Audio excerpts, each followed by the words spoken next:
குறிப்பாக வந்து தாவேகா வந்து ஒரு விமர்சனம் வைக்கிறாங்க. ஒரு கவுன்சிலர் கூட இல்லாத நாம் தமிழர் கட்சி பேசலாமாங்கிறாங்க.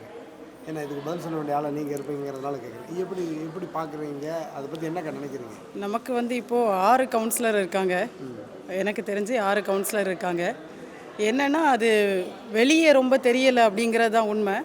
அதில் முக்கியமாக கன்னியாகுமரி மாவட்டத்தில் நானும் ஒரு கவுன்சிலராக இருக்கிறேன்.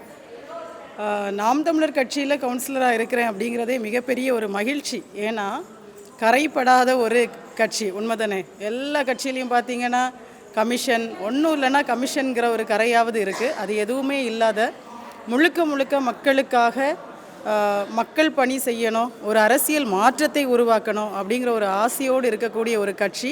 அந்த கட்சியில் கவுன்சிலராக இருக்கிறதுல எனக்கு மிகப்பெரிய மகிழ்ச்சி. கவுன்சிலராக இருந்து நிறைய பணிகள் செய்திருக்கிறேன், அளப்பரிய பணிகள் செய்திருக்கிறேன். அதுவும் எனக்கு மகிழ்ச்சி. எனக்கு விருது கொடுத்தது வந்து நன்கொடையாளர் அப்படிங்கிற ஒரு விருது கிடச்சிச்சு. ஏன்னா என்னுடைய பகுதியில் அரசு நடுநிலை பள்ளி ஒன்று மூடக்கூடிய நிலைமையில் இருந்ததை மீட்டெடுத்து இப்போ வரைக்கும் 24 லட்சம் ரூபாய்க்கும் அதிகமாக செலவு பண்ணியிருக்கேன் அந்த ஸ்கூலுக்கு. அது ஒரு தடவையாக பண்ணதில்லை, தொடர்ச்சியாக ஒவ்வொரு தேவைகளின் போதும் பண்ணது. அப்படி செய்ததுக்காக நன்கொடையாளர் விருது கொடுத்தாங்க. அந்த வீடியோ பார்க்கும்போது எப்படிக்கா உங்களுக்கு நீங்கள் என்ன நினச்சிங்க? என்ன ஒரு கவுன்சிலரோட ஆகாத நீங்களாம் பேசலாமா அப்படின்னு சொல்லும்போது, குறிப்பாக அண்ணன் வந்து களத்தில் கிட்டத்தட்ட 10 to 15 வருஷம் நிற்கிறாங்க. ஆனால் 2 வருஷத்தில் நாம் தமிழர் கட்சி களத்திலே இல்லை அப்படிங்கிற ஒன்று முன்வைக்கிறாங்க. இல்லை, அது என்னென்னா நம்ம வந்து ஒரு பெரிய வளர்ச்சியை நோக்கி போகும்போது அவங்களுக்கு நம்மளை சுட்டி காட்டுறதுக்கு ஏதாவது இழி சொல்ல தானே பண்ணுவாங்க. அதோட ஒரு விளைவு தான். அப்படின்னா உங்களுக்கு ஒன்றுமே இல்லை, நீங்கள் இன்னும் இருக்குன்னு பேசுகிறீங்களே. ஏன்னா நம்ம வளர்ச்சியை தொட்டுட்டோம், அப்படி தானே, அங்கீகரிக்கப்பட்ட கட்சியாக மாறிட்டோங்கும்போது அதை அவங்களால ஏற்றுக்கொள்ள முடியலை. இதுக்கு வந்து கவுன்சிலரே இல்லை. நமக்கு கவுன்சிலர் இல்லைனாலும் நம்ம சாதிக்கிறோம் அப்படிங்கிறது வந்து அவங்களுக்கு எத்தனையோ கவுன்சிலர் இருந்தும் வரக்கூடிய அழிவு திட்டங்கள் எதையுமே அவங்களால தடுக்க முடியலை. நமக்கு வந்து எல்லா பகுதிகளிலும் கவுன்சிலர் இல்லை அப்படின்னாலும் ஒவ்வொரு பகுதிகளிலும் மக்களுக்கு எதிராக வரக்கூடிய அழிவு திட்டங்களை நம்ம தடுத்து நிறுத்துகிறோம் அப்படிங்கிறது தான் உண்மை. இதை விட என்ன வேணும்? இப்போ வந்து பார்த்தீங்கன்னா அந்த ஜேவியர் அண்ணன் வந்து கன்னியாகுமரியில் வந்து கொல்லப்பட்டாங்க. அந்த மாதிரியான ஒரு விஷயங்கள், அந்த மாதிரியான ஒரு ஒரு ஒரு ஒரு இன்செக்யூரிட்டி ஏற்படுது இல்லையா? அது எப்படி பார்க்குறீங்க? ஒரு பயம் இருக்கா அவங்களுக்கு அந்த மாதிரி விஷயம்? பயமாக இல்லை. நம்ம வந்து நாம் தமிழர் கட்சி பிள்ளைகள் வந்து பயப்படுறவங்க கிடையாது. ஒவ்வொரு இடத்திலும் துணிச்சலாக நிற்கிறவங்க. சொல்லப்போனால் நம்ம என்ன ஒரு நோக்கத்தோடு நிற்கிறோம்னா, உயிரை விட நம் மண் பெரிது அப்படிங்கிற ஒரு குறிக்கோளோடு நிற்கும் போது பயமெல்லாம் இல்லை. சில இடங்களில் இது நடக்கும், பிரச்சனை இல்லை. எனக்கு அந்த கல்குவாரி பிரச்சனைகள் நம்ம கையில் எடுத்து கப்பியரை பேரூராட்சியிலும் 3 கல்குவாரிகள் இருந்தது. அதை நோக்கி நம்ம அதற்கு எதிராக பயணிக்கும் போது ஒரு சில மிரட்டல்கள் இருந்தது. ஆனால் மற்றபடி பிரச்சனை எதுவும் இல்லை. கன்னியாகுமரி தொகுதி குறிப்பாக வந்து ஒரு ஜாதியாலும் மதத்தினாலும் பின்பற்று குறிப்பாக வந்து காங்கிரஸோட எப்பவுமே கட்டுப்பாட்டுக்குள்ளே இருக்கும் அந்த தொகுதி. அதில் நாம் தமிழர் கட்சிங்கிற வெற்றிங்கிறது எப்படிக்கா பார்க்குறீங்க?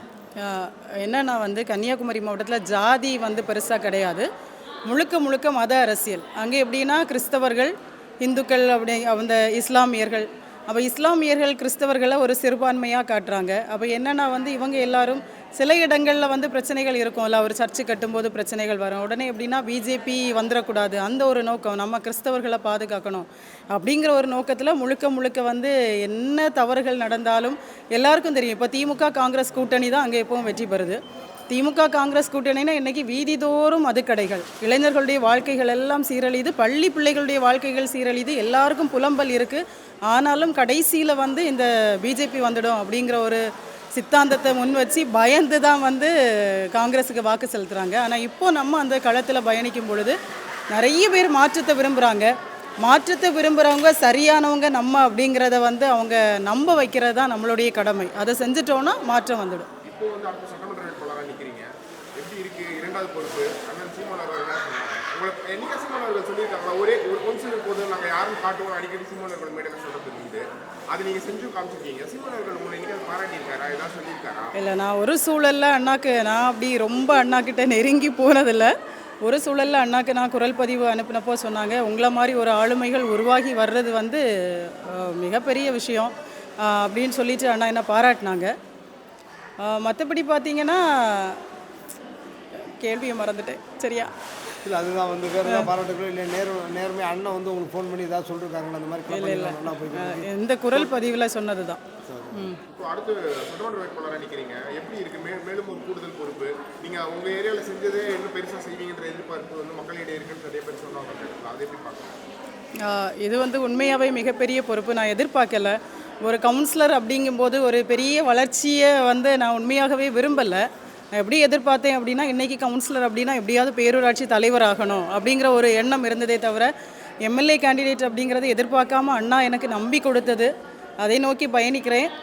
பார்த்திங்கன்னா நாங்கள் எங்களுடைய வார்டில் எப்படின்னு பார்த்தீங்கன்னா, ரொம்ப ஒரு ஆசையோடு, அதாவது உலகத்தரம் வாய்ந்த ஒரு வார்டாக எங்களுடைய வார்டை உருவாக்கணும். அதுதான் எங்களுடைய ஆசை. அதுக்கு வந்து சிறந்த உதாரணமாக நாங்கள் செஞ்சுருக்கக்கூடிய காரியங்கள் என்னென்னா, ஒன்று வந்து அரசு பள்ளியை ஐஎஸ்ஓ தர சான்றிதழ் வாங்கியிருக்கிறோம். ஒரு அங்கன்வாடி இருக்குது, அதுவும் என்னுடைய வார்டில், ஆனால் என்னுடைய வார்டு மக்கள் பயன்படுத்தக்கூடியது, அதுக்கும் ஒரு தர சான்றிதழ் வாங்கியிருக்கிறேன். ஒரு மருத்துவமனை இருக்குது, ஆரம்ப சுகாதார நிலையம், அதுக்கும் வந்து அங்கே தர சான்றிதழ் வாங்குவதற்கு என்னென்ன உதவிகள் என்னால் பண்ண முடியுமோ அதை செஞ்சுருக்கிறேன். இதை தாண்டி பார்த்திங்கன்னா 20க்கும் மேற்பட்ட கண்காணிப்பு கருவிகள் வச்சுருக்கிறோம். அப்படின்னா பாதுகாப்பான ஊராக நம்ம ஊரை மாற்றணும். அப்போ இந்த ஆசையோடு என்னுடைய வார்டை எப்படி பண்ணணும், அதே வந்து குளச்சல் தொகுதி முழுவதுமாக பண்ணணும் அப்படிங்கிற ஆசையோடு தான் பயணிக்கிறேன். வேறு எந்த நோக்கமும் இல்லை. அப்படிங்கும்போது மக்கள் வாய்ப்பு கொடுத்தா நிச்சயமாக நான் வந்து குளச்சல் முழுவதும் ஒரு பெரிய மாற்றம், அதாவது இப்படியும் ஒரு எம்எல்ஏ கேண்டிடேட்டால், ஒரு எம்எல்ஏவால் செய்ய முடியுமா அப்படின்னு மக்கள் ஆச்சரியப்படுற விதத்தில் நம்ம பணிகள் இருக்கோம். அரசு கேள்விக்கா, 24 லட்ச ரூபாய் செலவு பண்ணி ஒரு சாதாரண வீட்டு மகள் 24 லட்ச ரூபாய் செலவு பண்ணி மக்களுக்கு செய்யணுன்ற எண்ணம் ஏன் வந்தது?